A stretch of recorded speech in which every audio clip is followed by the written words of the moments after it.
Chapter 4. Isaiah Sees God. It was still the same year in which Uzziah had died. Isaiah expected a calm and peaceful life from now on. As he had intended, he went to the temple to pray. At that time, the Hebrew word for temple designated it as the palace of the great King of Heaven. Standing in the court of the men, facing west with the veil over the holy place before him, his thoughts wandered to the day he had come for King Uzziah. But that was not what he was here for. His recent thoughts about why he should not continue to do the work of a prophet crowded his mind. He began to pray earnestly that God would listen to his prayer. Even though he did not want to be a prophet, he surely wanted God to control his life. Suddenly, the view before him changed. Instead of the building in front of him, he saw into the most holy place.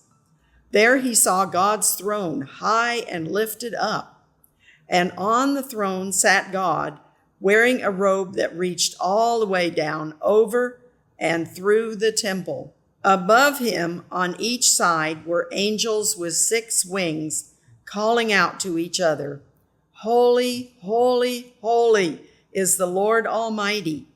The whole earth is full of his glory."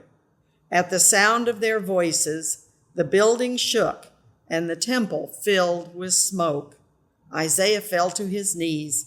His life passed before him in a moment, and he saw how sinful and unclean he was. At the same time, he glimpsed the loveliness of God's character. Before this, he had felt pretty good about his spirituality and his values. Now, in comparison, he perceived the righteousness of God and realized he was nothing and probably about to die because no one could see God and live. Isaiah cried, "Woe is me! I am ruined, for I am a man of unclean lips, and I live among a people of unclean lips. And my eyes have seen the King, the Lord Almighty." In the last message Isaiah had written, he had pronounced 6 woes upon the sinners among God's people. Now, profoundly aware of his own imperfection of character, he pronounced this 7th woe against himself. As he knelt in terror and anticipation of death, one of the angels flew to him with a live coal, which he had taken with tongs from the altar of incense. Helping Isaiah to stand up, he touched his mouth and said, "See, this has touched your lips. Your guilt is taken away and your sin atoned for." A most wonderful sense of freedom replaced the fear Isaiah had felt.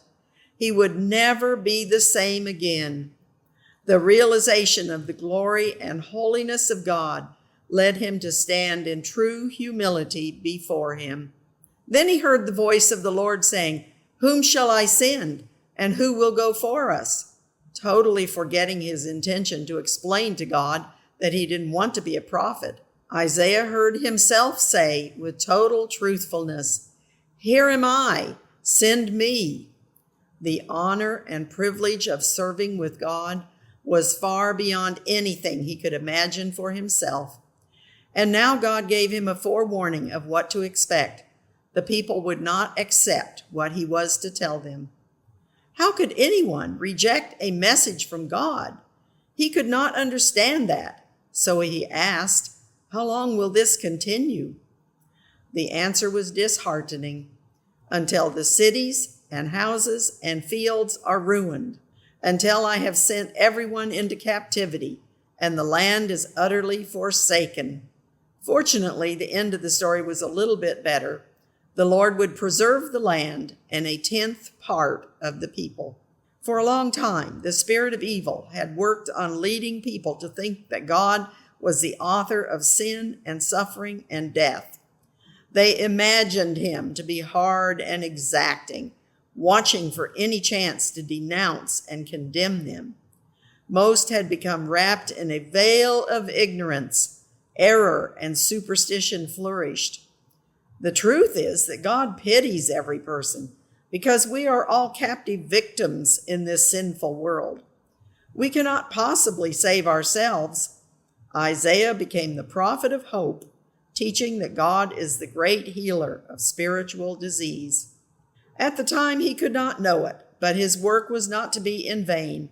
Some gave earnest heed and turned from their idols to the worship and knowledge of Jehovah. Over time, his words were to continue bearing fruit in decided reformation. His message was to be so eternal in its application that his book would continue to the end of time to instruct and encourage. You and I today are reading his book still, showing how Isaiah belongs to the ages, not just to the people of his time. Despite the sadness he felt over the rejection of God by his own people, Isaiah reveled in the fact that God had spoken to him. His sins had been removed. He had willingly agreed to be a prophet, and nothing would ever change that. His task in life would be to bear God's message of warning and hope, so God's people might catch a vision of the love and holiness of God and be saved as a result. As he left the temple, it struck him that his experience had similarities with King Uzziah's sin in the temple. Both had to do with the golden altar in the holy place and with coals from the altar. King Uzziah went there with a rebellious spirit to do something that was totally forbidden by God. The results were ominous, but God used that event to bring Uzziah into a deeper relationship with himself. On the other hand, Isaiah went to the temple to pray about God's plan for his life. When God's intentions differed from his, Isaiah wholeheartedly accepted God's will without complaint. He sincerely agreed to do what God asked, knowing that it could only be accomplished by God's direction and help. He was humbled as well as astonished and excited by what had happened. He hurried home, eager to tell Yishka, "Now we know what the message meant." Wanting to share his excitement, she asked, What? What happened? What did you learn?"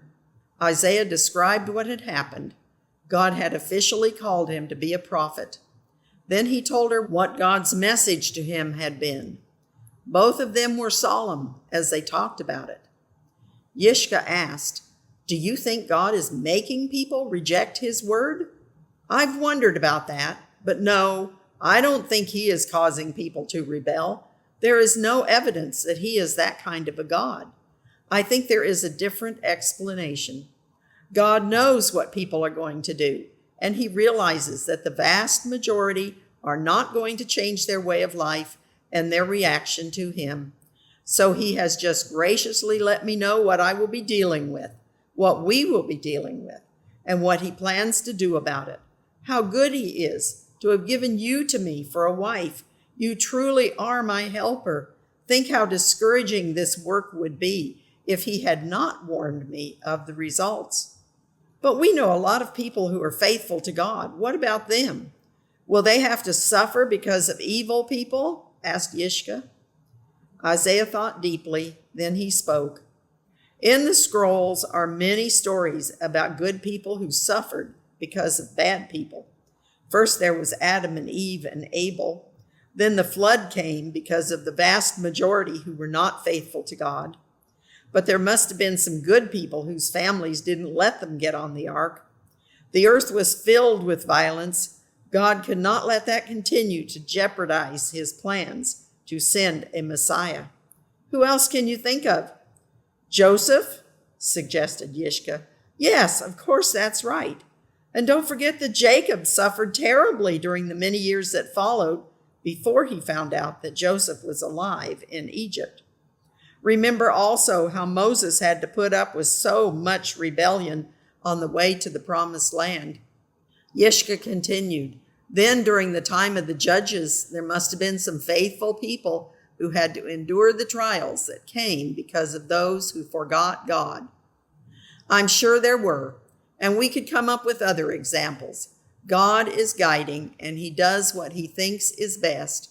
He is not the one who is causing the trouble. When we are on God's side, it doesn't matter so much if we have to suffer trials caused by evil, because God will take care of us and make it right for us in the end. That conversation had helped Isaiah think about the ideas that initially perplexed him. Day and night, he thought about the wonderful experience of seeing God. He was changed forever. Never would he forget what God had done for him. Up to now, he had been a righteous man. From now on, he was God's man, constantly aware of God's desire to be with his people. His closeness to God would grow and grow to the end of his life. When perils encompassed God's people and the powers of darkness seemed about to prevail, he would direct their minds to look upward toward God on his throne, where he directed the affairs of heaven and earth. Yishka had a slightly different reaction. While she was thrilled to know God's plans for Isaiah, she was perplexed about God's plans for her.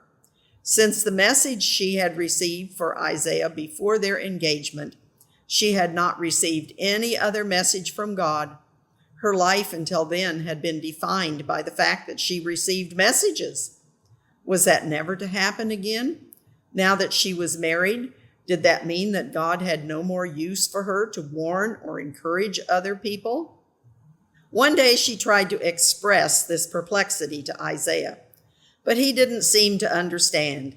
Wasn't she happy with her life with him? What difference did it make? He was consumed by his career and also now by his writing and preaching, so it was difficult for him to take time to empathize with her questioning. She gave up trying to explain, but she continued to think and pray about her situation. She felt she needed to see God guiding in her life as well as in her husband's. Ultimately, she clung to the memory of the last instruction when God had said she would be Isaiah's helper. That was what she would do her best to be until further directions came. King Jotham would be on the throne for another 7 years after Isaiah died.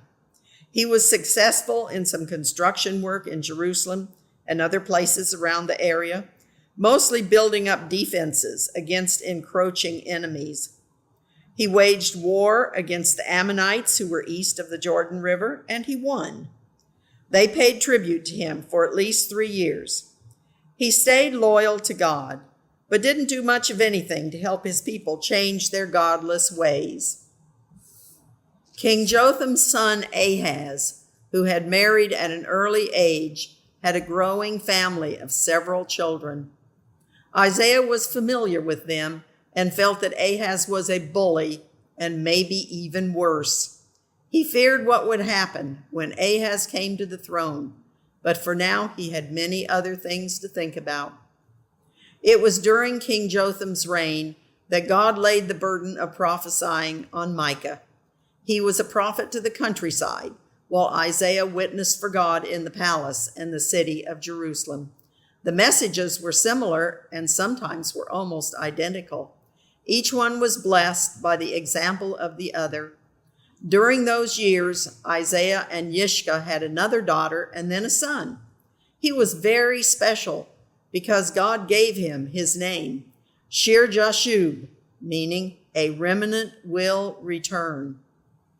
King Uzziah had been the chief obstacle to Tiglath-Pileser, the king of Assyria, who was conquering Western Asia.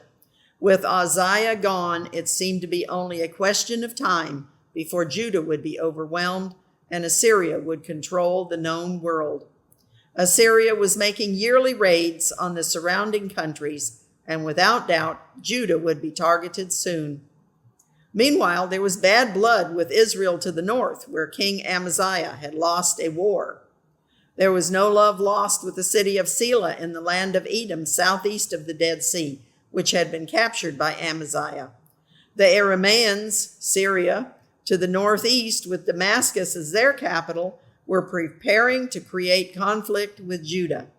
In other words, Judah was surrounded by enemies. Without a heartfelt return to God, they were keeping themselves away from his protection. They made it impossible for him to give all the help and blessings he wanted them to have. As Judah became more and more involved with the surrounding world, God was leading Isaiah to recognize that he was not only concerned for Judah plus Israel. God's love reaches everywhere. Salvation is available to everyone. It is based on personal choice, not national identity. Salvation became the heart of Isaiah's message.